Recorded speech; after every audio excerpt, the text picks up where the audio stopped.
Good evening, everybody, and welcome to the Jewish Italy around the world. This is the last appointment, the last meeting that we have. It's called Ufarasta Yamavaketba Vetzafona Vanegba and speaks about the Italian heritage in the European Jewish Museum. This evening, we are very, very glad to have as our guest Lisa de Goff. This is the curator of the Jewish Quarter of Cultural Quarter, Jewish Cultural Quarter in Amsterdam.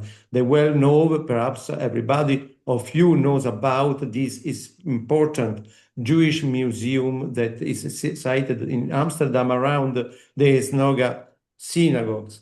And I want to thank also our friend and colleague Emily Schreiber, that is the director of the Jewish Cultural Quarter in Amsterdam. And in comparison to the other meeting, this is a very important meeting because the connection between the Jewish, Western, Sephardic, Portuguese world and Italy is very, very strong. Focused, of course, in our Italian community of Leghorn, but not just, because several strict links we have with other communities around Italy that are based on the interpretation and the styles of ceremonial objects and rituals that are characterize our Jewish community in Italy, and therefore the connection with the Italian Jewish communities and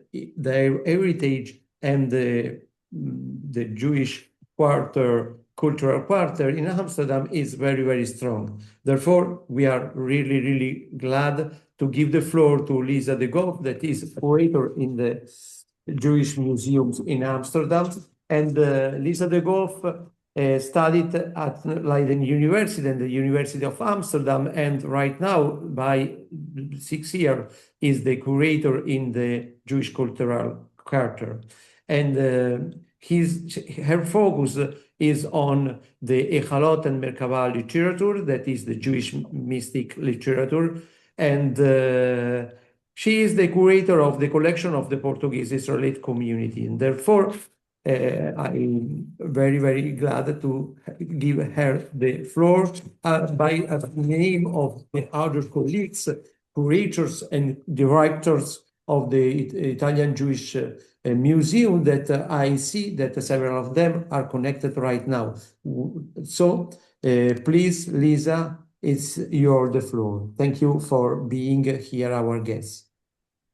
Thank you. Let me start by sharing my screen. Just a moment, please.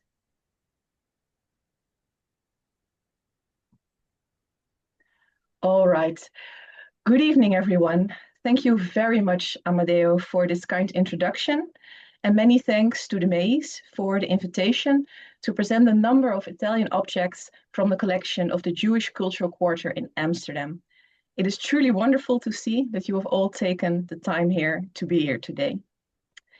This evening, I will begin by briefly introducing the Jewish Cultural Quarter, our locations and collections, as well as a short overview of the museum's history. I will then present a selection of remarkable Italian objects from our holdings. After the presentation, I look forward to your questions and to continuing the conversation together. But before we begin, I would also like to express my sincere gratitude to my colleague Julie Martin-Cohen for her extensive advice and guidance during the preparation for this presentation. Julie Martin is truly the expert when it comes to Italian Jewish heritage within our collections. At the present, however, she is fully engaged in her PhD research on looted religious heritage. She generously pointed me toward a number of excellent sources and provided me with the right literature for my contribution this evening. Trying to move my slides, but it's a little slow. My apologies.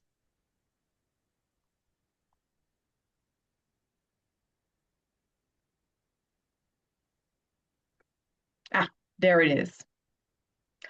The Jewish Cultural Quarter is located in the center of Amsterdam at the Jonas Daniel Meyer Square. Our organization comprises of 5 locations: the Jewish Museum, the Jewish Museum Junior, specifically designed for children, the Portuguese Synagogue with the Etz Chaim Library, and finally the National Holocaust Museum, together with the memorial site of the Hollandse Schouwburg, or the Dutch theater. The National Holocaust Museum opened in 2024, although in the years prior it had already functioned as a space for experimentation and development. Since I will be showing you almost no objects from the Ashkenazi community today, but primarily from the Portuguese synagogue, I would like to pause briefly at the Ashkenazi synagogue complex where the Jewish Museum and the Jewish Museum Junior are housed. The Great Synagogue is the oldest of 4 synagogues within the complex at the Jonas Daniel Meyer Square. Before its inauguration in 1671, Ashkenazi Jews held their services in various small, often private house synagogues scattered throughout the Jewish quarter.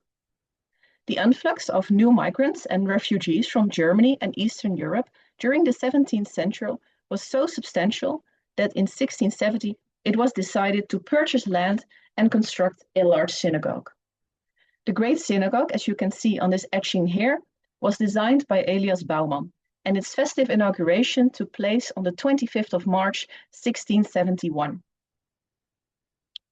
The Obene Shul, which is the second synagogue, was located above the kosher meat hall, therefore its name Obene or Upper Shul, and was intended for members of lower socioeconomic classes.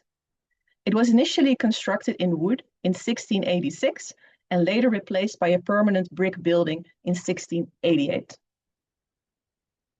The Drit Shul, as the name again suggests, was the third synagogue in the complex. It existed between 1700 and 1777 as 2 little brick houses here and was later replaced by a permanent building.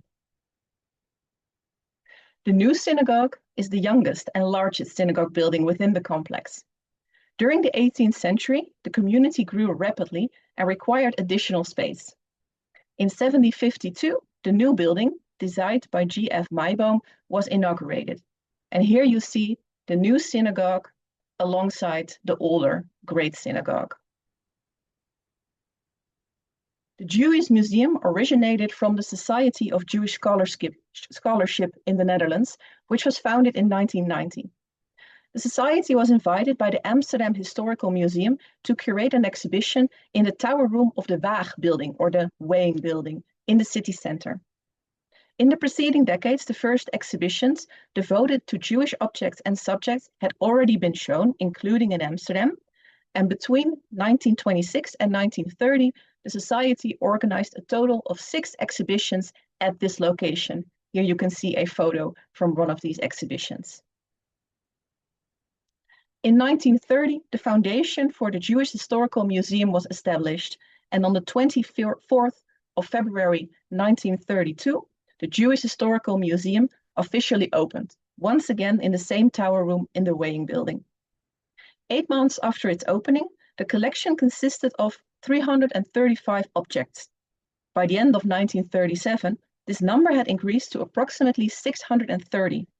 In that same year, a new inventory was drawn up, describing 940 objects. During the Second World War, the museum was closed by order of the German occupiers. In 1943, a collection of 610 objects was transported to Germany on the order of the Einsatzstabs Reichsleiter Rosenberg, the organization responsible for looting cultural property. The objects were eventually recovered in Hungen, a small town northeast of Frankfurt. And here you see a photograph of the Offenbach Archival Depot, showing objects from the Jewish Museum. This site was originally used by the Germans to store archives and libraries, and after the war it served as the central Allied collection point for the inventory and restitution of looted goods. Approximately 300 objects from our collections were returned under the leadership of Leon Mopurgo back to Amsterdam. In 1955, the Jewish Museum reopened, again in the weighing building. The synagogue complex itself had been looted and severely damaged during the war. From 1976 onward, under the directorship of Judith Belifante, the museum began developing a concept for relocating the museum to the synagogue complex, which it acquired from the municipality of Amsterdam. Extensive restoration work was carried out, and in 1987, the museum opened in the synagogue complex. The narrow passageway between the synagogues was covered and now serves as the museum's entrance. We call it the Schulgasse. Here you see the interior of the Great Synagogue before the Second World War. And this is the situation now, with the current exhibition, specifically the section devoted to religious life. In addition, the museum features permanent displays on Jewish history in the Netherlands, 2 galleries for temporary exhibitions, one of which now has an exhibition on Jewish Chicago, and a knowledge center with a library. And this is the Jewish Museum Junior, located in the Obbenenschule, with windows designed by Dutch artist Elie Content. In the upcoming years, the Jewish Museum Junior will be redesigned and reopened again in a new setup, so that is very exciting for us. We now cross the street to the Portuguese synagogue. As you are undoubtedly aware, Jews were expelled from Spain and Portugal at the end of the 15th century. They were forced either to leave or to convert to Christianity. From the late 16th century onward, many also arrived in Amsterdam, partly because of its strong trading position and partly because of its relative religious tolerance. Before the Portuguese synagogue was built, Portuguese and Spanish Jews held services in small house synagogues. The Portuguese Israelite congregation, Talmud Torah, grew rapidly and received permission from the city authorities to construct a large synagogue on the Muidergracht, now the Jonas Daniel Meijerplein. You see here on the left is the Ashkenazi Great Synagogue. This is the Muidergracht, which is now closed and is the Jonas Daniel Meijer Square. And here the Portuguese synagogue, still in construction with the shed behind the building. The board of the Portuguese congregation raised funds among its members and commissioned the architect Elias Bouwman to design the synagogue and its auxiliary buildings. Bouwman based his design not only on other 17th century churches and synagogues, but also on various descriptions of the Temple of Solomon. After more than 4 years of construction, the synagogue was ceremonially inaugurated on August 2nd, 1675. The interior remains unchanged and survived the war largely intact. To this day, the historic interior is preserved. There is no heating, and lighting is provided by nearly 1,000 candles, as you can see here in this picture taken during the nighttime. The collection of the Portuguese congregation is displayed in the buildings surrounding the synagogue. The collection is owned by the Cultural Heritage Foundation of the Portuguese Israelite community, while the Jewish Museum is responsible for the management and conservation. With exception of particularly fragile objects, the ceremonial items are still in use in religious services in the Portuguese synagogue today. And here you see the open storage rooms with all the wonderful religious textile, which is my personal favorite. Above is the treasury rooms, lies the oldest continuously active Jewish library in the world, the Et Chaim Library Livraria Montesinos.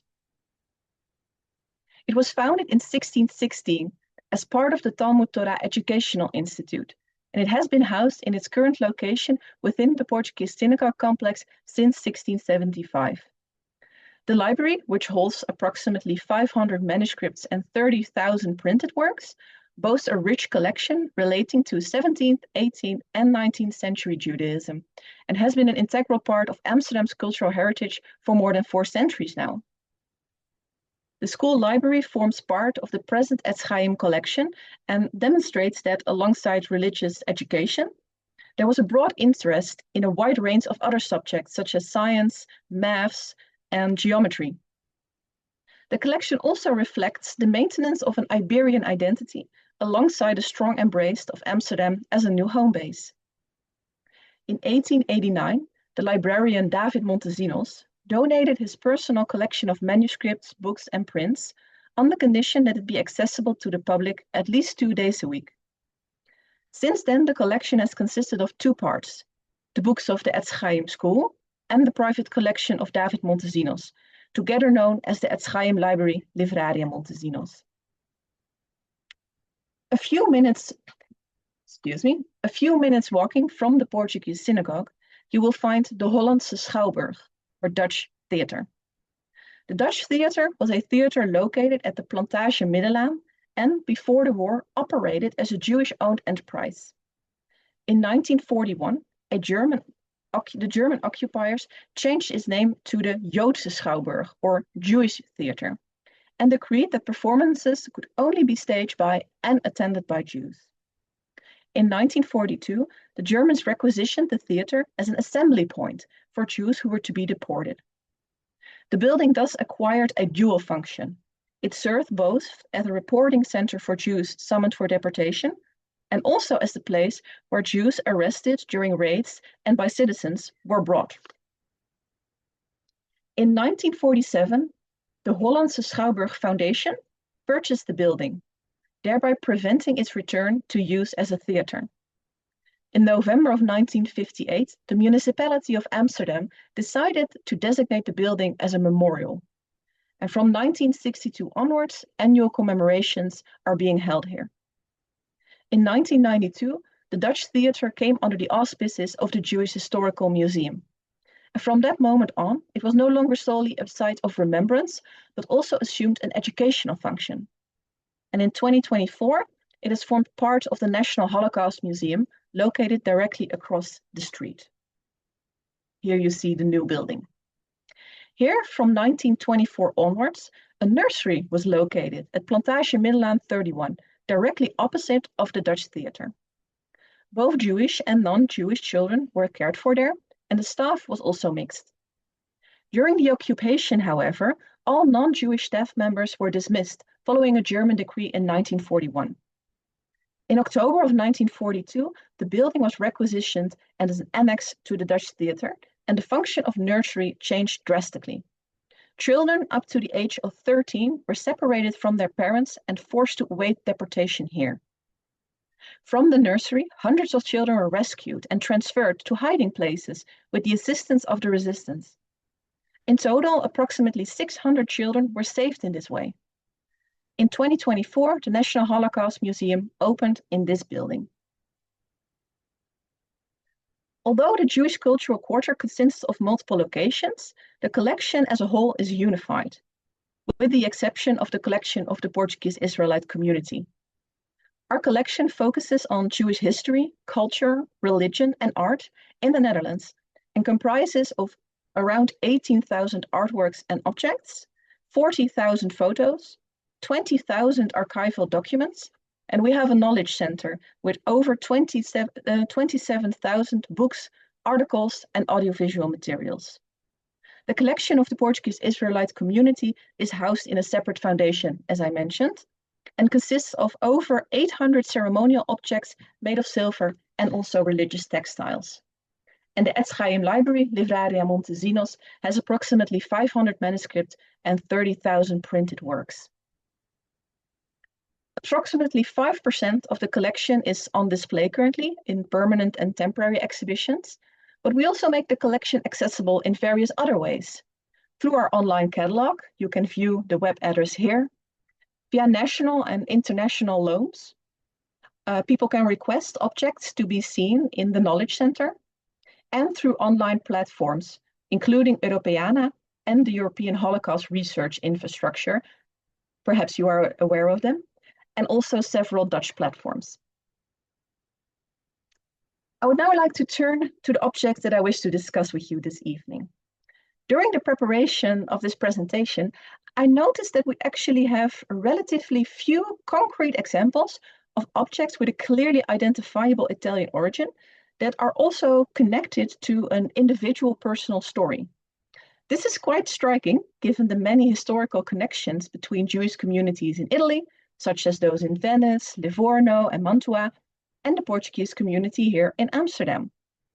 For this reason, I have chosen not to focus on a single object in great depth, but rather to present a range of objects from our collections. We begin with 3 prints of the country estate Hogevecht.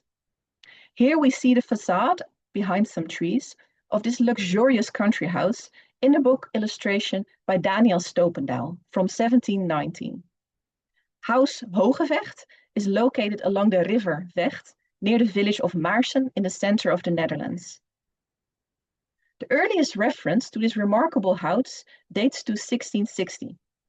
Originally, Hogevecht Estate boasted a splendid French-style garden from the 16th and 17th centuries, which was transformed into an English landscape garden in the course of the 18th century. And by the end of the 17th century, this house was inhabited by Moses Machado. The Sephardi merchant Machado, who was also known as Antonio Alvarez, was born in 1643 in Livorno, as the son of Alvarez Machado from Portugal and Beatriz Machado from Livorno. Machado is the Portuguese word for axe, and accordingly, the family coat of arms features 7 axes. In 1664, in Livorno, he married Rachel Jacob Ximenez Cardozo, born there in 1647. The couple had 10 children. In 1682, they purchased Hogevecht and a few years later also acquired another estate, Vechthoever, again along the river Vecht, this time near the village of Maarseveen. The family spent their summers there. Machado was an imported financier of stadholder or steward William III. He accompanied the steward on his journey to England, where William would be crowned king. And besides his residence in Maarsen, in Amsterdam itself, Machado also owned various properties in the neighborhood surrounding the Portuguese synagogue. Machado was, among other things, responsible for supplying William III's armies in Flanders and repeatedly advanced millions of guilders to the Council of State. Machado was considered one of the steward's particularly close associates. He supported him not only financially, but also with considerable military expertise. During William III's campaign in the Rhineland, Machado is credited with rescuing 120 Jews at the Battle of Rheinbach. Machado died in 1697 in The Hague. His wife had passed away 19 years later. Both are buried at the Portuguese Israelite cemetery in Oudekerk aan de Amstel, close by Amsterdam, beneath an exceptionally elegant and remarkably well-preserved marble monument. Here you see a photo. The monument bears the Machado family coat of arms, the X, which you can see here, and features a Portuguese inscription recounting his role in the armies of England and the Dutch Republic, alongside a Hebrew inscription praising his virtuous life and his efforts in redeeming captives. We remained for a moment in Livorno, as some years ago it already struck me that a significant number of books in the Etz Chaim library were printed there. In total, there are over 900 books printed in Livorno, most of them in Hebrew, but also a substantial number in Italian in its holdings. A similar number of books originate from Venice, including several dating to the 16th century. Mantua and Ferrara too should not be overlooked, of course. I'm sure I need not to elaborate on the broad reach and influence of Hebrew printing in Italy. The sizable presence of Italian books at Etz Chaim Library demonstrates that on the one hand, that these works reached the Dutch Republic through migrating Jewish families and trade networks, and on the other, the wide intellectual interests of the rabbis and the scholars who work with the Etz Chaim collection. Amsterdam rabbis too were drawn to Italy. One example is the rabbi, Kabbalist, and poet Moses ben Mordechai Zacuto. Shown here is a manuscript dated approximately 1667 to 1699, likely written in Italy, containing letters, poems, riddles, and treatises by Zacuto. He was born in Amsterdam to a Portuguese Jewish family, and he studied Hebrew with the renowned rabbi Saul Levi Mortera before traveling to Italy, where he became versed in the Kabbalah of Isaac Luria. Throughout his life, he authored numerous religious and poetic works published in both Italy and Amsterdam. Later in the 17th century, the connection between Amsterdam and Italy in the field of Hebrew printing persisted. Due to increasingly strict censorship and rising production costs, the Italian book printing industry somewhat declined. And Amsterdam partly assumed this role, particularly after Rabbi Manasseh ben Israel established a printing press here in 1626. Hebrew books banned elsewhere could often be printed in Amsterdam. A notable figure in this context is Emmanuel Benveniste, a well-known Venetian printer who settled in Amsterdam in the mid-17th century and founded a press here. His edition of the Talmud also is preserved in the Etz Chaim library. I've already mentioned a name that may be familiar to you, Rabbi Saul Levi Mortera, teacher of Zacuto and also many others. He was an Ashkenazi Jew born in Venice, where he studied under renowned Rabbi Leon Modena. In 1616, Mortera arrived in Amsterdam while accompanying the remains of Elia Montalto, physician to the French queen, to their burial at the Portuguese Jewish cemetery in Oudekerk aan de Amstel. Mortera served as a rabbi of the first Portuguese congregation in Amsterdam, Beit Yaakov, and later in the United Talmud Torah congregation, as it is known to this day. Prior to Mortera's arrival, rabbis from various countries had already come to Amsterdam to guide the emerging community of conversos seeking to reclaim their Jewish identity. Another well-known figure among them is Joseph Pardo from Venice. Saul Levi Mortera became one of the most influential rabbis in Amsterdam, not in the least because in 1656 he, among others, pronounced the ban of the excommunication against Spinoza from his seat in the Beit Din, the rabbinical court. Mortera was also renowned for his powerful sermons, some of which were published and can be found at the Etz Chaim library in posthumously issued volume Givat Shaul, edited by his students.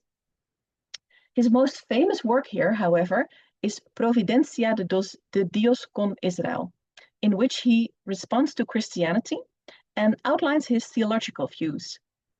Known for his strict interpretation of Judaism and rejection of Christian interference, he discusses, among other subjects, the origin of Christianity, Mosaic law, and prominent Christian theologians such as John Calvin. The first edition is richly decorated, here seen on the left, with floral motifs around the chapter titles and biblical illustration marking the opening letters of the chapters. The title page depicts the 5 virtues, personified as women, and an angel, framed by an ornate Corinthian column. Another edition, here on the right, was written and illustrated by the celebrated calligrapher Yehuda Maccabeu. Saul Levi Mortera died in 1616 and was buried at the Beit Chaim cemetery in Oudekerk aan de Amstel. We remain in Venice, as the influence of its community extended well beyond Rabbi Saul Levi Mortera and continued to shape the young Jewish community in Amsterdam. At the end of the 16th century and the beginning of the 17th century, Venice and Amsterdam shared many similarities.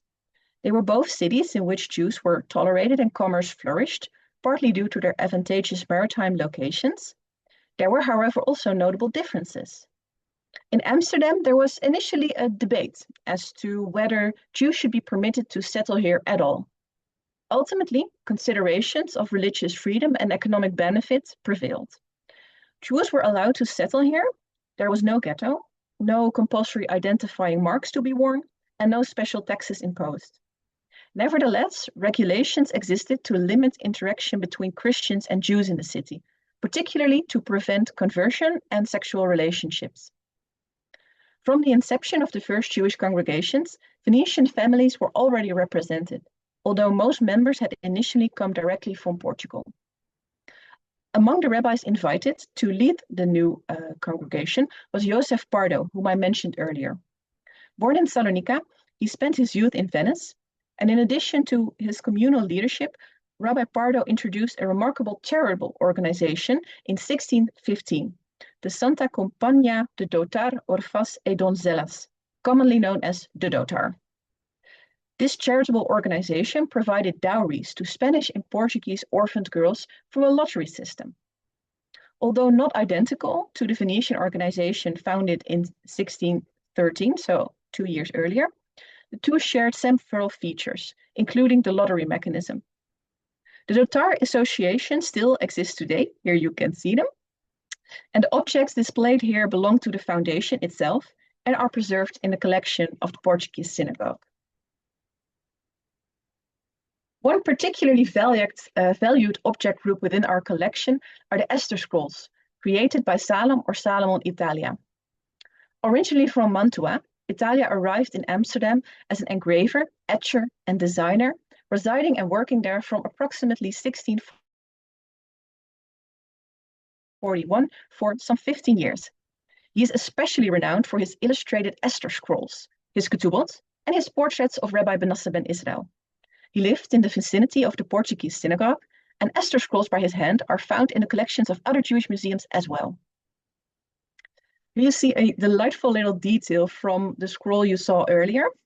It's what appears to be a monkey standing on a cat, holding a flag bearing Italia's name. The cat, however, seems rather displeased by this situation. And this particular scroll was recently exhibited in the Book of Esther exhibition at the Jewish Museum in New York, followed by its presentation at the North Carolina Museum of Art. I've already mentioned Italia's ketubot, Jewish marriage contracts, which provide another fascinating example of the connections between Italian Jewish communities, especially in Venice, and those in Amsterdam. While the decoration of ketubot had long been customary among Spanish and Portuguese Jews, it emerged within the Venetian community only at the end of the 16th century. Previously, the ketubah had been treated primarily as a functional legal document.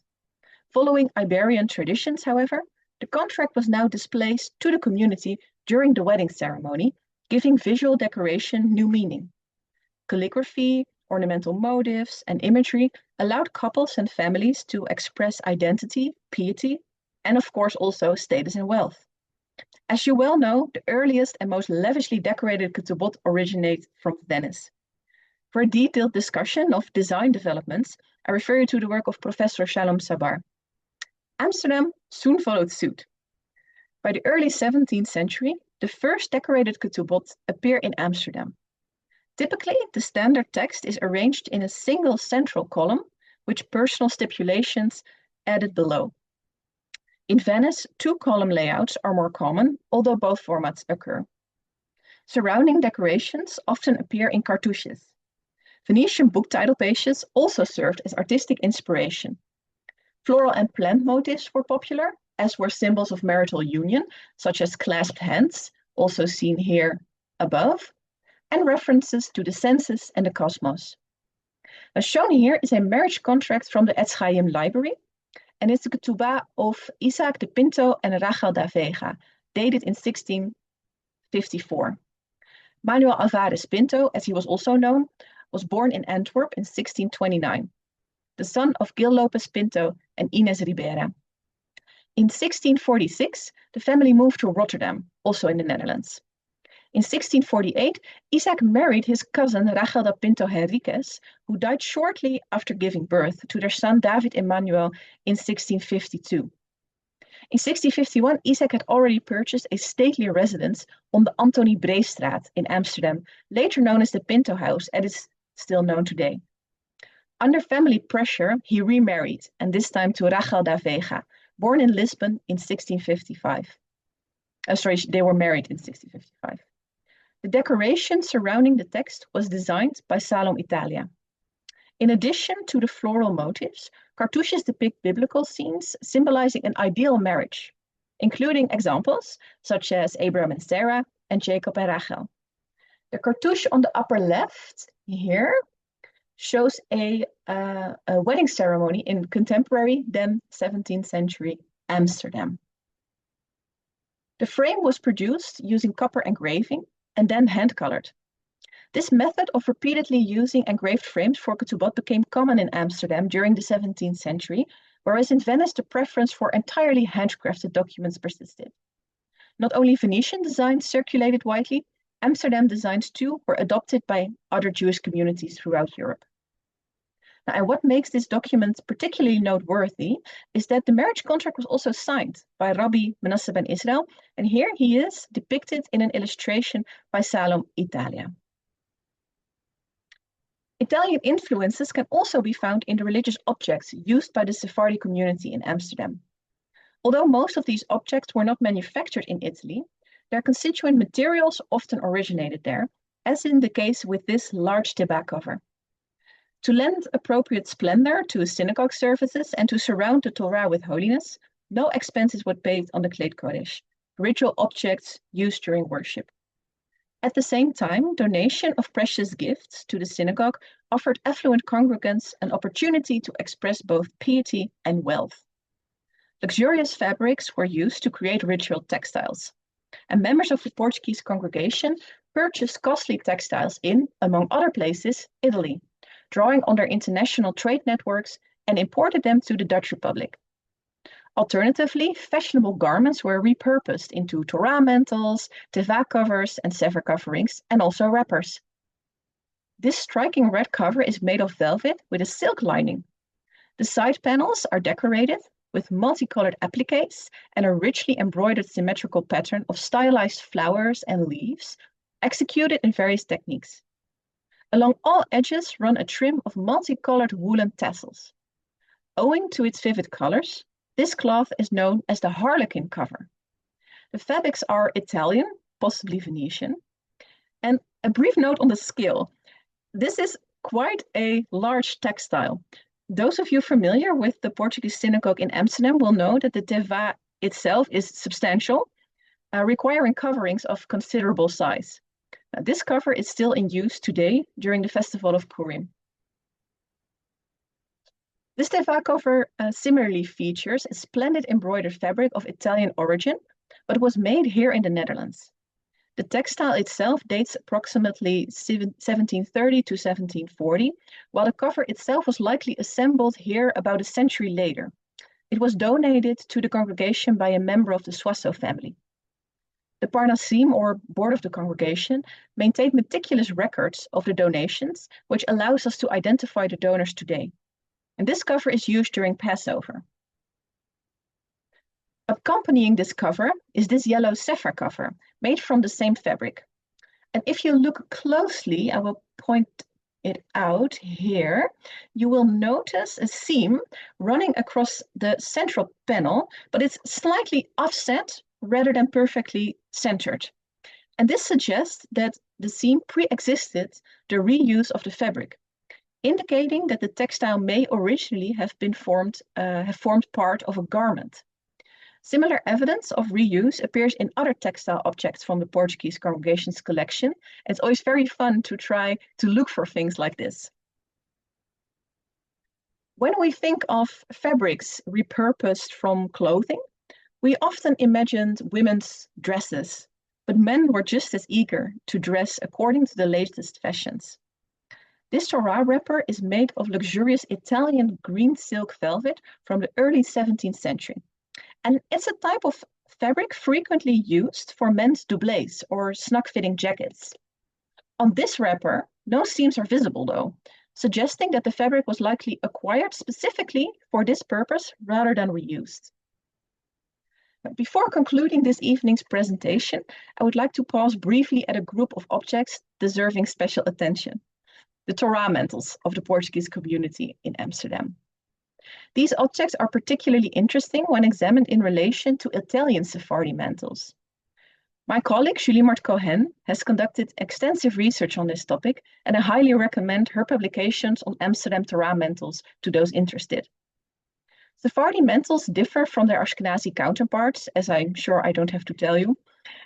Their wide, flaring shape, soft upper section, absence of inscriptions, and the use of coat of arms and monograms, rather than the more rigid velvet designs typical of Ashkenazi mantles. As we have seen throughout this lecture, the young Portuguese congregation in Amsterdam drew from the customs and designs of other European Jewish communities. And this influence is also evident in Torah mantle design. Here you see several Italian mantles, primarily from Rome. And note in particular their flaring silhouettes, the central slit allowing the mantle to be easily placed on and removed from the Torah scroll, and the separately added upper section with fringe. These features are likewise present in the Portuguese mantles from Amsterdam. Here you see two examples of these. A significant difference, however, is that some Amsterdam mantles incorporate two embroidered bands running alongside the edges of the central slit, here on both mantles. Shown here are two mantles from the collection of the Portuguese community, both with the partial Italian origin. The fabrics were likely imported from Italy, after which the mantles were crafted in the Netherlands. And the mantle on the right, this one, was traditionally used during Sukkot, but is unfortunately now too fragile to be employed in worship. And the embroidered bands depict floral motifs, volutes, and temple scenes, including burnt offering altars and tables bearing the showbread. Additional richly decorated mantles exist in the collection, often made of French fabric, and some feature donor monograms or even scenes from the Bible, such as the binding of Isaac. Now, finally, I would like to conclude with a question of my own before turning to yours. Within the collection of the Portuguese community, there are these Torah finials. They originally came from the Portuguese synagogue in The Hague and were transferred to Amsterdam in the 1970s. The finials are made of silver, partially gilded, and decorated with enamel. It's the blue here behind the windows. The only silver mark present is a small crowned O, likely a Riese mark from 1807, suggesting they were already in the Netherlands at that time. They were long believed to be Italian, possibly Venetian, but over the years, multiple experts have indicated that they are not typical of 17th century Venetian finials. The enamel might suggest a French origin, or perhaps even Ottoman. One description proposes an Eastern European maker trying to imitate an Italian style. For us, therefore, the origin remains unresolved. I would very much welcome your impressions and insights as colleagues. With this open question, I would like to bring my presentation to a close. Thank you very much for your attention. And once again, my sincere thanks to the MEIS for the invitation, and to Rachel for the organization, and to Susanna for the translation. I hope I spoke slowly enough. It's quite difficult for me. If you are interested in any of the objects presented here this evening, nearly our entire collection can be explored online at collections.gck.nl. And please also do not hesitate to contact me by email should you have any questions or, of course, any suggestions regarding the finials. Thank you very much.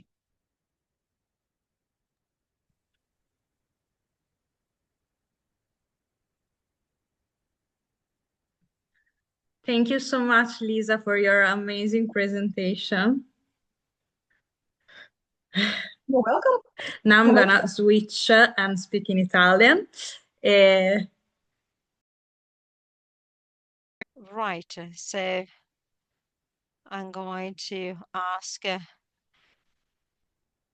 our audience if there are any questions for our guest, for Lisa, if they want to ask anything about the wonderful things she told us about. So I would also like to ask to the many Jewish museum directors who are joining this session if they want to say something, because this is the last session of this first round of Italian Jewish around the world, because these activities have been organized for quite some time now, thanks to your support. This was the 7th session, so you have been following us. So I'd like to thank the museums that joined us.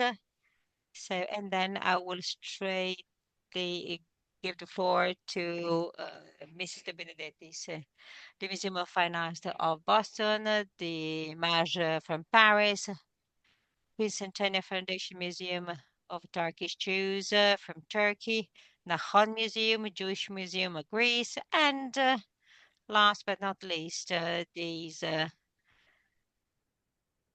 Lisa, you can hear me? Sì, sì, Claudia, ti si sente, ti si sente. Okay, so well, I wanted to thank you very much. I don't have the answer regarding the last question on Rimanim, but what I really appreciated is how much we share, and you shared with us about all our heritage, and we would really love to host you in Casale, where we have plenty of good suggestions for your studies.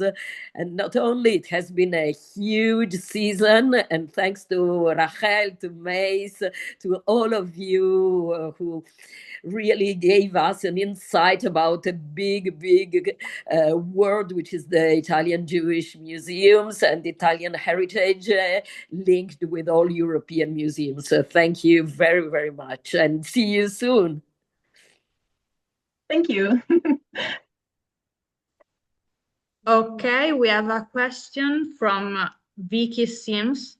I don't know if Vicky Sims want to open the mic and to ask directly to Lisa her question.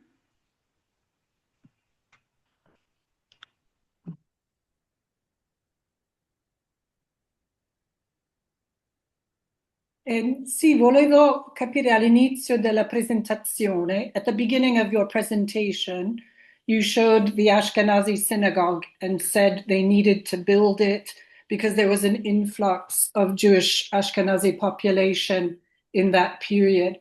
I was wondering where those Ashkenazi Jews came from, if from one particular place or many places, and if there was a catalyst event of some sort that created this new influx of population. Yes, thank you.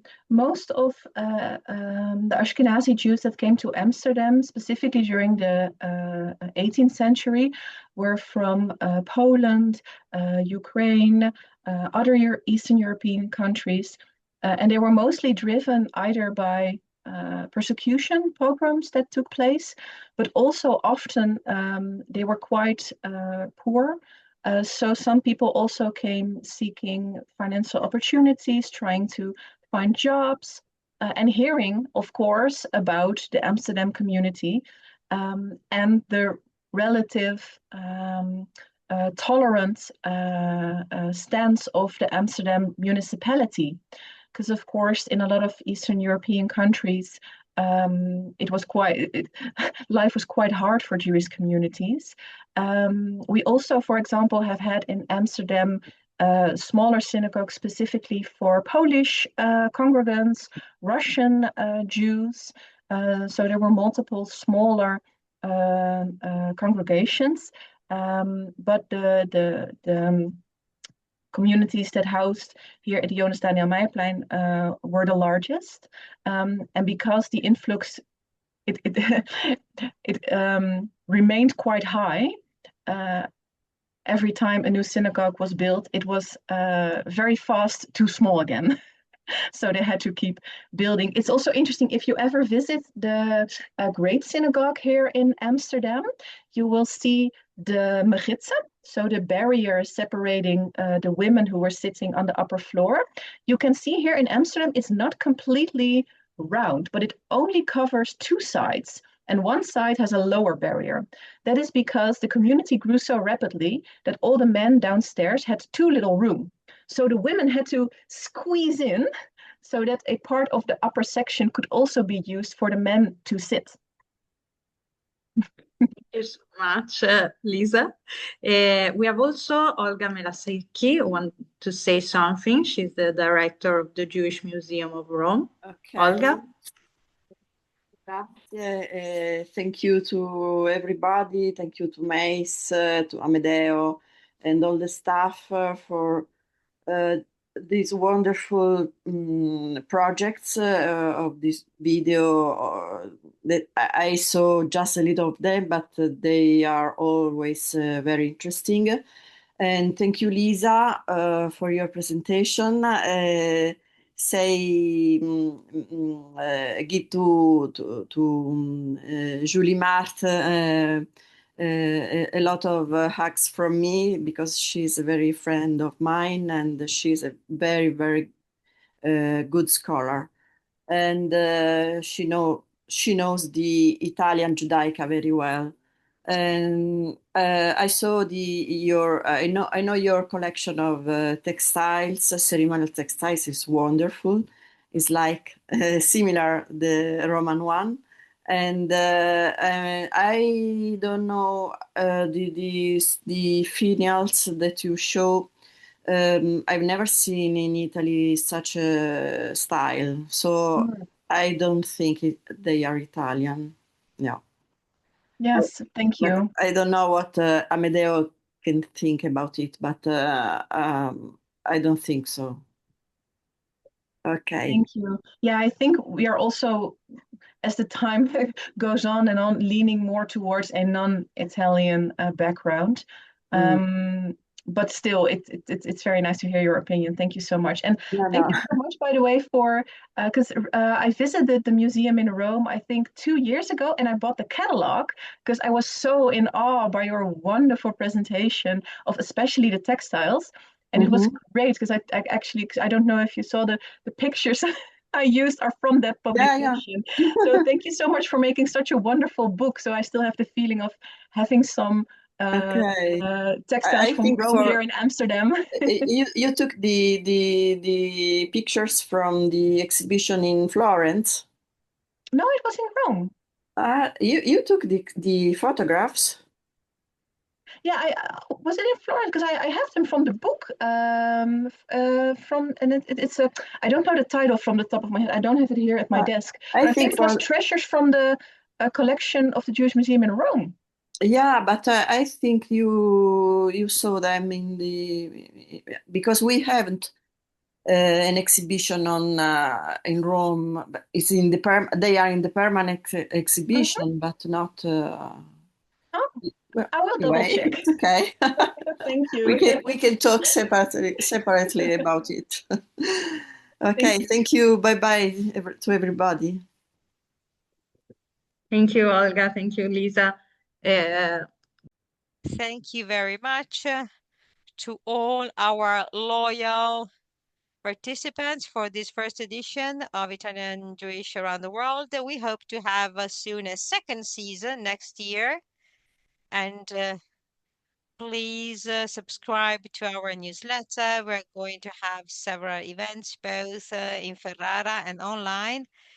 I would like to thank again all the museums that joined us and shared wonderful stories with us. So we really traveled all around Europe and the world. Thank you very much indeed, everybody. And thank you again, Lisa, for your wonderful presentation. Thank you all. It was a pleasure. Thank you very, very much. And so stay tuned. See you very soon.